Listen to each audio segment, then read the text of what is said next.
Nel 1599 a Augusta in Germania c'è un medico chiamato Karl Wiedemann. Dal giorno alla notte il suo intero patrimonio raddoppia, quasi come quello di Elon Musk quando SpaceX è stata quotata in borsa. Ma Wiedemann ha venduto solo una piccola collezione di manoscritti. Però ha avuto la fortuna di vendere tra questi manoscritti quello che ancora oggi probabilmente è il più famoso e il più studiato al mondo tra le migliaia di manoscritti medievali. Quello che oggi è conosciuto come il codice Voynich. E è così famoso perché è scritto in un alfabeto sconosciuto e ha dei disegni misteriosi.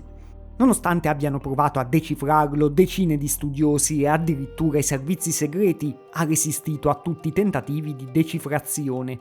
In questo video vi racconterò sia che cosa contiene sia la sua storia. Avrete una panoramica molto completa anche perché avevo già realizzato 2 video sull'argomento ben 4 anni fa e nel frattempo mi sono tenuto aggiornato su tutte le ricerche più recenti.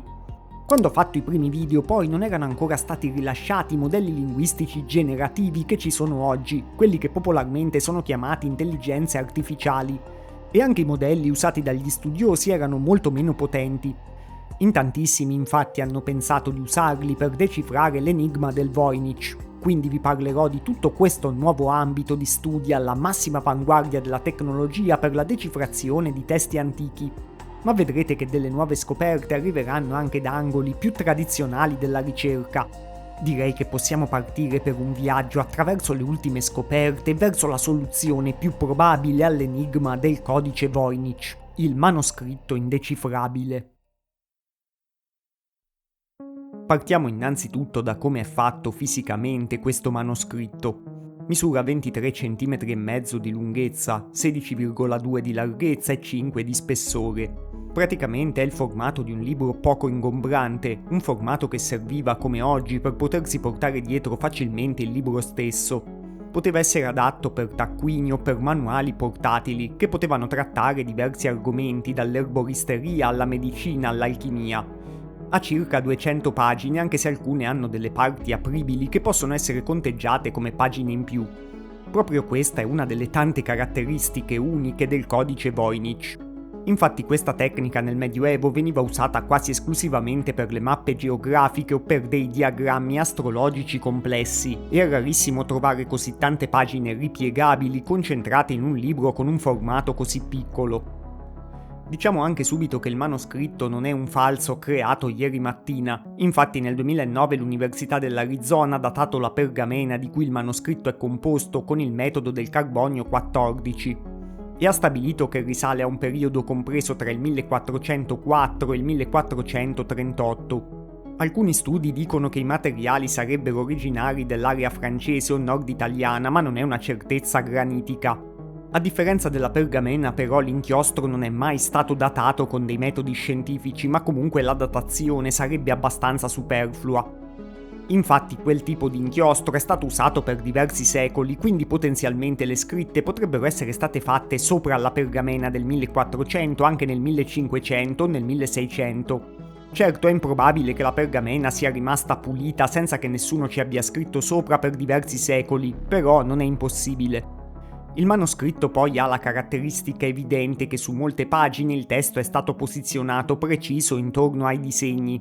Quindi sicuramente i disegni sono stati realizzati in tanti casi prima di scrivere il testo. Il testo poi è la parte più famosa del manoscritto e è il cosiddetto voinicese, questa lingua che ha dei caratteri rimasti indecifrabili fino a oggi. I caratteri più frequenti nel testo sono circa 20, ma ci sono anche numerosi caratteri più rari che compaiono poche volte ciascuno. Il testo ha circa 35.000 presunte parole che sono separate l'una dall'altra da degli spazi. Per complicare le cose l'ultimo foglio ha un'altra scritta che in parte è leggibile e in parte usa i simboli del Voynich stesso. Questa scritta viene chiamata michitonese perché inizia con le parole Michiton, ma non si sa bene fino a oggi neanche lei che cosa significhi. Le righe centrali di questo blocco di testo sono intervallate da piccole croci. Nella paleografia medievale questo schema è tipico delle formule protettive degli esorcismi o delle preghiere, dove il lettore è tenuto a fare il segno della croce ogni volta che incontra il simbolo.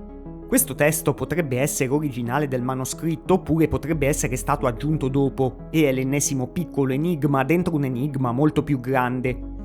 Il testo ha anche alcune scritte in caratteri latini che quindi finalmente sono la prima cosa comprensibile. Una scritta importante è la firma di un certo Jacopo Sinapio di Tepenez. Era un farmacista vissuto tra la fine del 1500 e l'inizio del 1600 e è importante perché era il medico personale dell'imperatore Rodolfo II d'Asburgo. Per un periodo era stato il proprietario del codice Voynich a cui probabilmente lo aveva dato lo stesso imperatore. Fatto unico per un manoscritto, poi il codice Voynich non presenta errori o correzioni che siano state apportate in nessun punto del documento. Come se l'autore non avesse commesso mentre lo scriveva neanche un banale errore di distrazione. Visto che la scrittura è indecifrabile, per provare a capire qualcosa in più del manoscritto si possono guardare i tantissimi disegni. Ma questi non è che risolvano molto il problema, anzi lo complicano. Principalmente sono disegni di 3 tipi. Il primo tipo sono piante. Alcune ricordano piante reali, ma molte sembrano delle piante di fantasia. Poi ci sono dei diagrammi circolari collegati ai segni zodiacali, anche se pure questi sono decorati in un modo inusuale. E il terzo tipo sono delle figure femminili immerse in delle strane vasche o in delle ampolle. Dai disegni il codice Voynich sembra un manuale di medicina. Tutti rientrano più o meno nella concezione medica medievale che univa dei rimedi ottenuti dalle piante all'influsso degli astri sulla vita umana.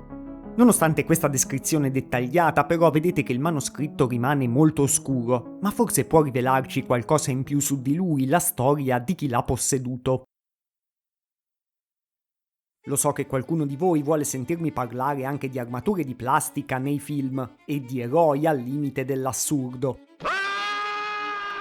E trovate tutte queste cose sul mio nuovo canale YouTube Artifacta Now. Sul nuovo canale pubblicherò video che parlano per esempio di film, serie TV e videogiochi, sempre con il mio stile di analisi storica e di indagine sui retroscena che già conoscete. Link in descrizione, non dimenticatevi di iscrivervi al canale che fa per voi per non perdervi tantissimi nuovi video in uscita. Tornando al nostro codice Voynich, oggi il manoscritto si trova all'Università di Yale. È arrivato lì dopo alcuni passaggi di mano direttamente da Wilfrid Voynich, che è colui che dà il nome al manoscritto. Voynich era uno dei più grandi commercianti di libri rari dell'inizio del 1900 e l'aveva comprato nel 1912 dai Gesuiti proprio in Italia, dove il codice era stato conservato per secoli. Era arrivato in Italia perché era interessato a studiarlo nel 1600 Athanasius Kircher, che era un gesuita interessato proprio alla decifrazione di geroglifici e di lingue antiche. A lui comunque il manoscritto era stato mandato dall'ambiente vicino alla corte dell'imperatore Rodolfo II e alla città di Praga. Come ho accennato prima, il manoscritto era stato comprato proprio dall'imperatore Rodolfo II e lui è rimasto famoso fino a oggi più come un collezionista di oggetti rari e strani che faceva vedere ai suoi amici in una stanza delle meraviglie che come imperatore. Una lettera autentica del 1665 o 1666 ci testimonia proprio che Rodolfo II aveva comprato il codice Voynich.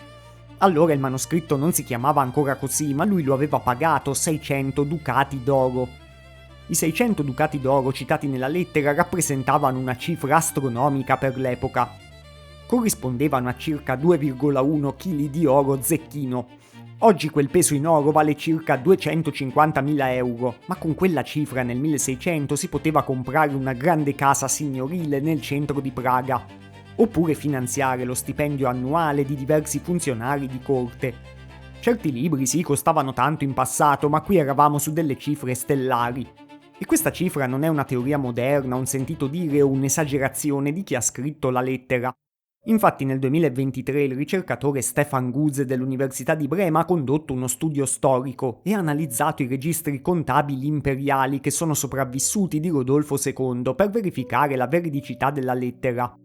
Guze ha rintracciato un registro di cassa del 1599 in cui si annota il pagamento di 600 fiorini al medico Carl Wiedemann per l'acquisto di una collezione di manoscritti alchemici.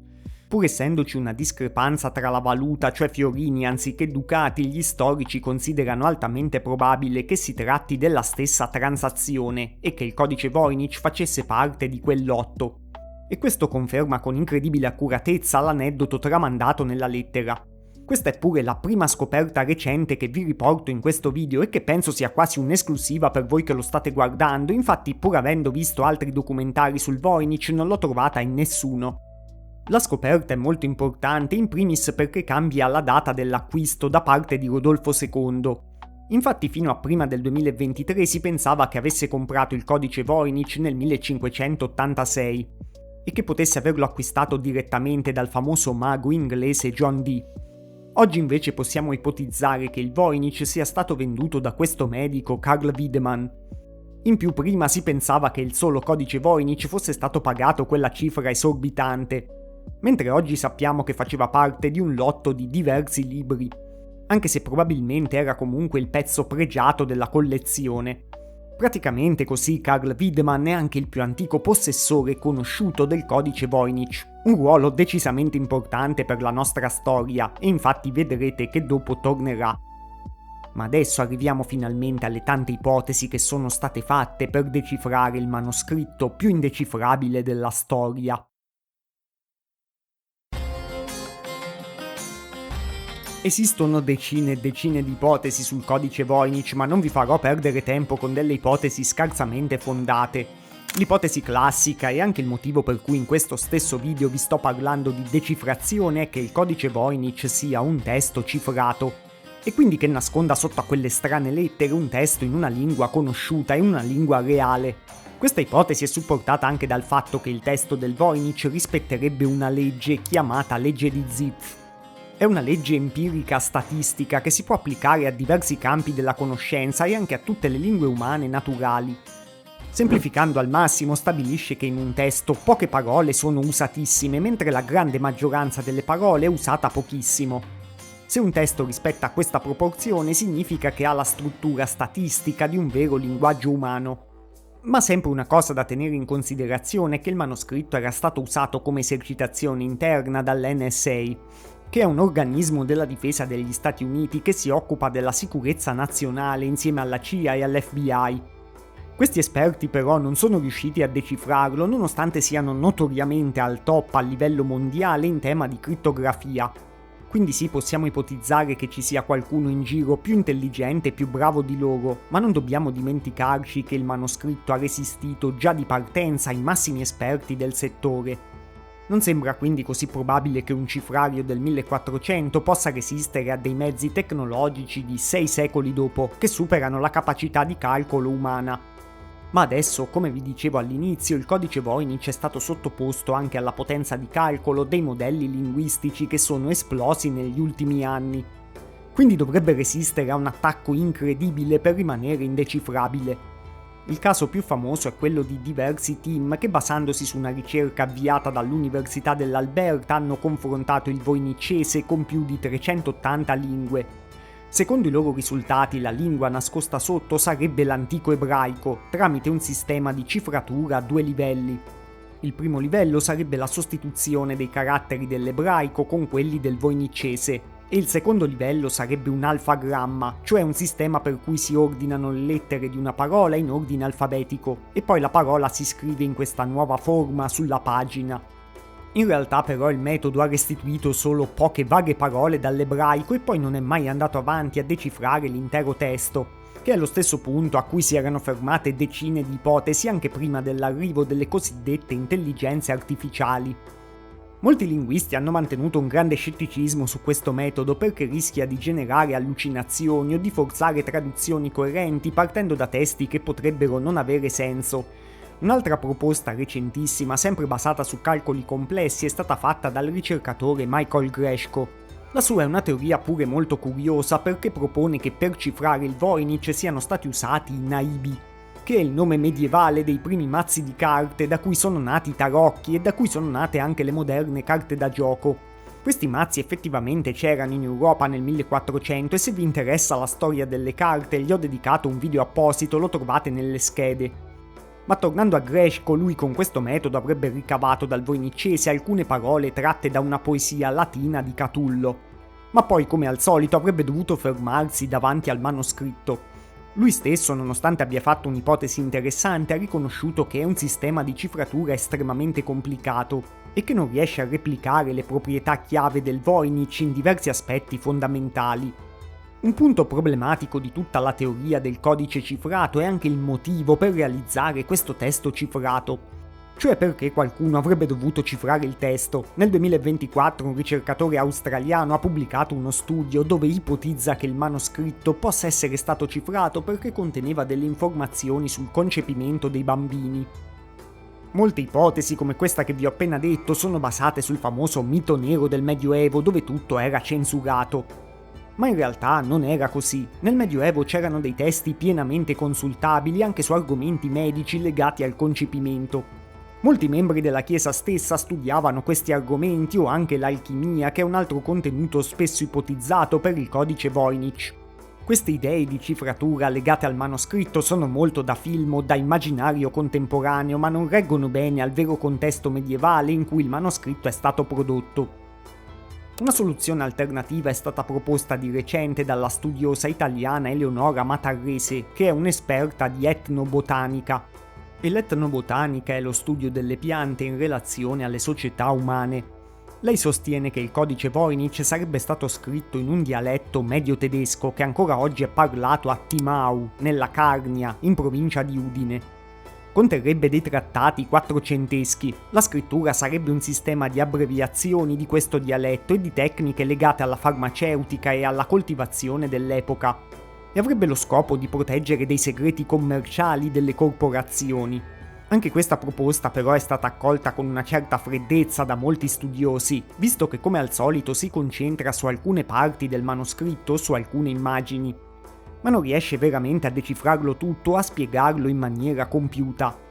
Insomma, vi ho fatto i principali esempi delle teorie più recenti, ma avrete capito che anche le nuove ipotesi di decifrazione si scontrano con l'indecifrabilità del testo. C'è più una forma di ostinazione ormai nel volerci cercare una lingua dietro e nel voler scoprire quale sia con ogni mezzo.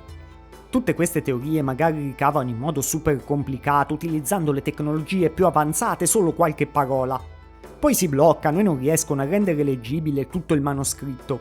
Tanto che alla fine torna sempre di moda l'idea che sia il risultato di un disturbo psichico che magari abbia portato l'autore a scrivere compulsivamente dei testi senza senso. In realtà però già si sapeva prima che il testo è stato scritto da due mani diverse, cioè da due persone diverse, quindi dovrebbero essersi incontrati almeno due pazzi. Ma c'è un'ulteriore scoperta recente, questa sì veramente molto interessante, che invalida ancora di più questa prospettiva. La studiosa Lisa Fagin Davis ha esaminato la scrittura del libro da una prospettiva paleografica digitale. Ha utilizzato una combinazione di approcci convenzionali e di strumenti tecnologici. E la sua ricerca ha portato alla scoperta non di 2 mani distinte, ma di 5 mani distinte che hanno scritto il codice Voynich.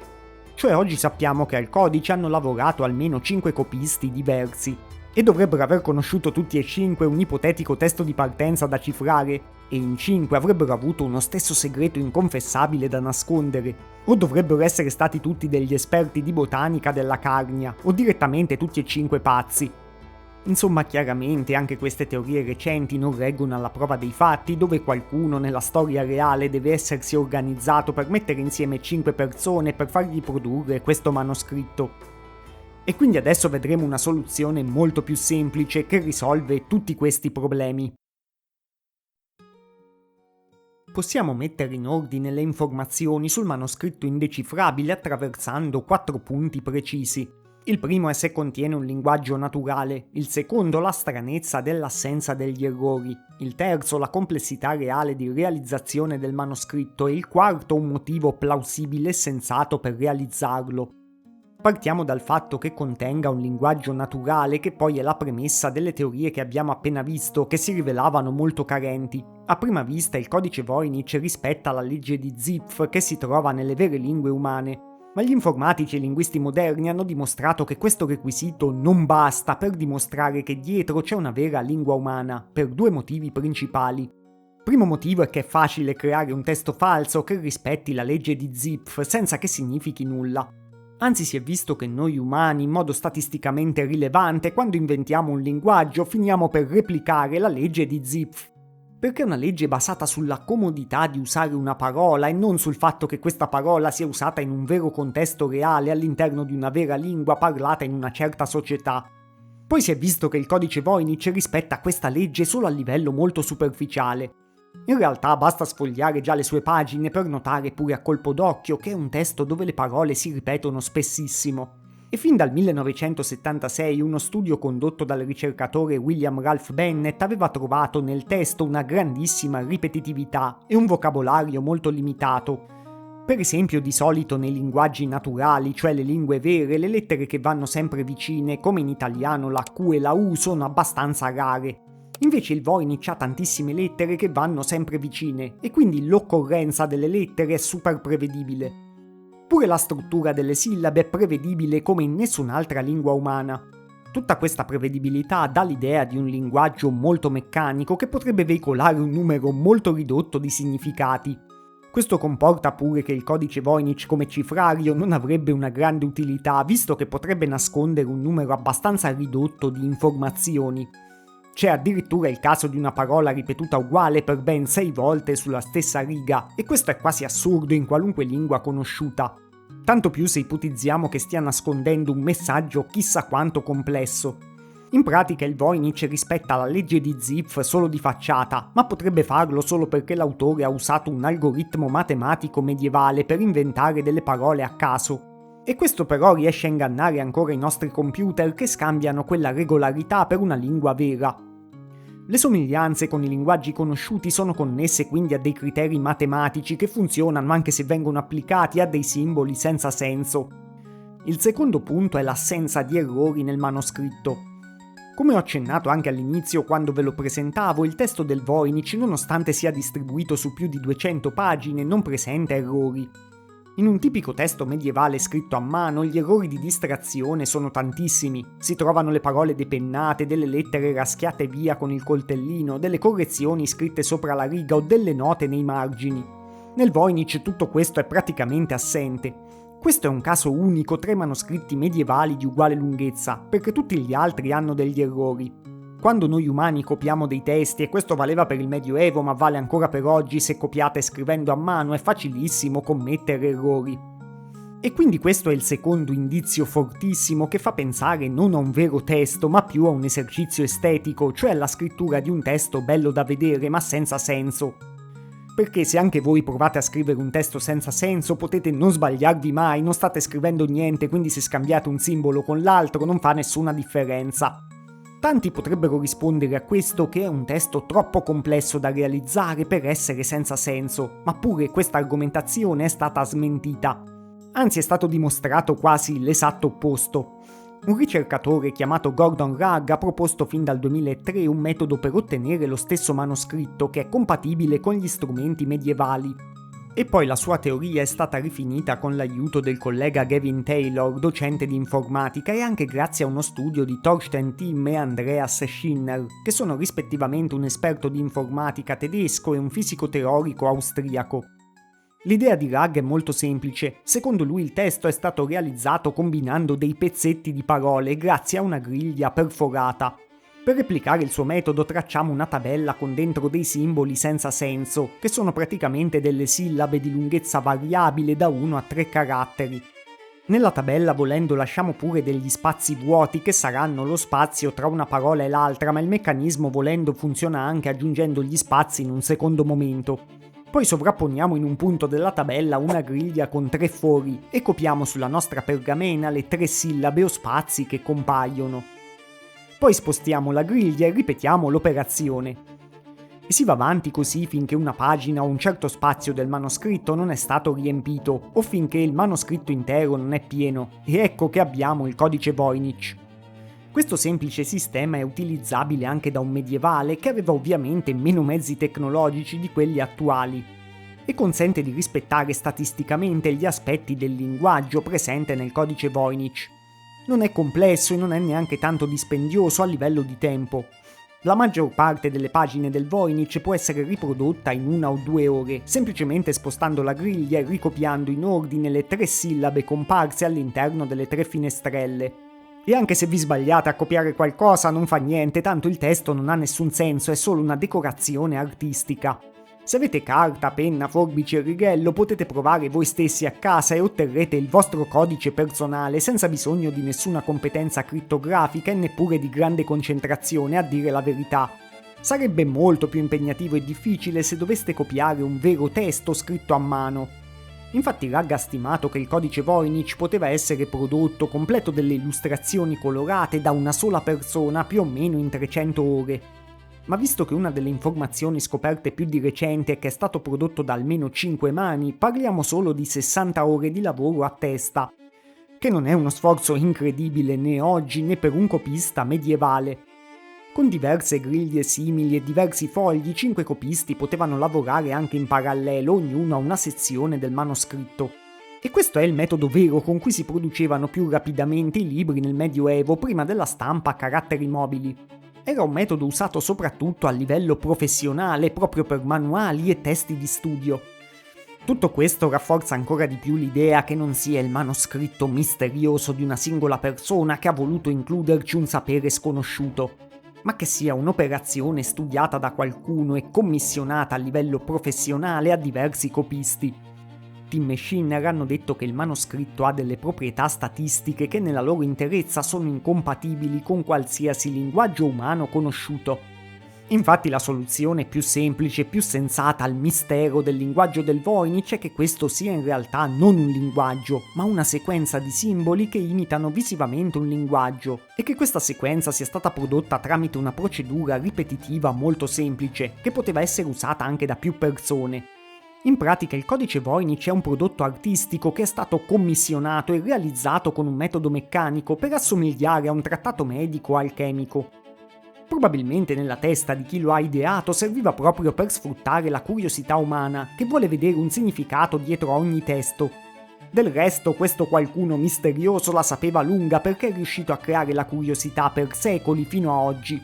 Un'idea simile non è assurda e penso che tra l'altro sia stata replicata più volte nella storia. È stata usata anche di recente dall'artista Luigi Serafini, che si è ispirato proprio al codice Voynich per creare il Codex Serafinianus, che è un libro illustrato con dei testi senza senso solo a scopo decorativo. E la differenza tra il Voynich e il Codex Serafinianus è che del secondo l'autore ha dichiarato esplicitamente che quello dentro è un testo senza senso.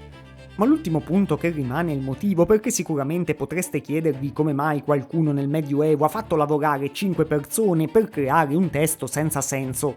Apparentemente sembra una cosa assurda, ma sicuramente in tanti avrete già collegato i puntini basandovi su quello che ho detto in questo video.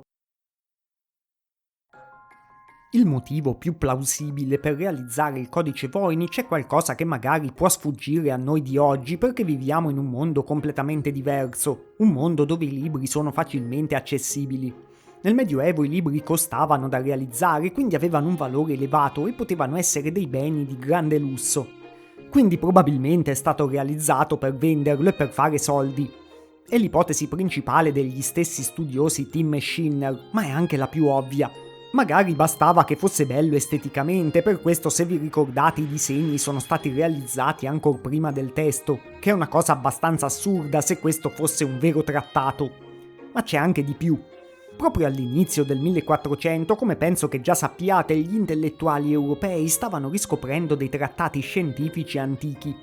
E nella mentalità del tempo la scienza era un tutt'uno con l'alchimia, con le immagini meravigliose evocative, con la ricerca di una lingua ancestrale dell'umanità.